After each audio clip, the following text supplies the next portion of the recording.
ये question PMT 1990 का है। क्वेश्चन कह रहा है कि pick the longest wavelength in the form of types of radiation. अब फिर वही बात, लॉन्गेस्ट वेवलेंथ के बारे में बात कर रहे हैं, ठीक है। तो इसमें दिया गया है आपका blue light,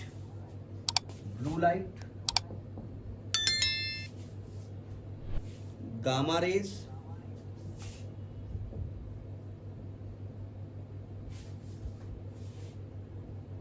x rays, red light,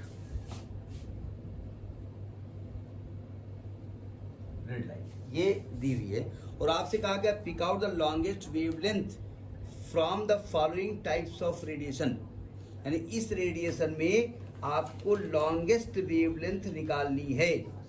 तो लॉन्गेस्ट वेवलेंथ के लिए हमको किसका इस्तेमाल करना पड़ेगा? रानू मास्टर का। रानू मास्टर पूरा बोलो फिर। Is in village is ultimate example of ghost, हम बार बार बता रहे हैं, ठीक है। अब देखो ये कहां पर आया है, गामा कहां पर आया हुआ है, गामा यहां पे आया हुआ है ना, एक्सरे यहां पर आया हुआ है, और ब्लू और रेड यहां पर विजुअल में आया हुआ है। विजुअल में ब्लू आया हुआ है और रेड आया हुआ है। जरा समझने की कोशिश करो, सबसे ज्यादा वेवलेंथ इसकी है ना, और सबसे कम वेवलेंथ गामा की है।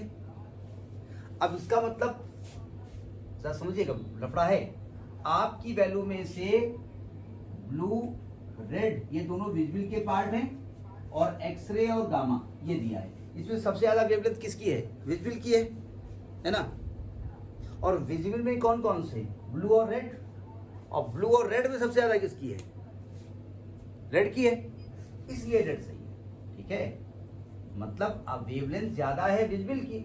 विजुअल में उन्होंने दो पार्ट कर दिए, एक ब्लू और एक रेड, तो रेड की वेवलेंथ ज्यादा आ गई, ठीक है, इसलिए इसका रेड पार्ट सही है, ठीक है। तो ये पीएमटी 1990 पूछा गया है, नोट करिए।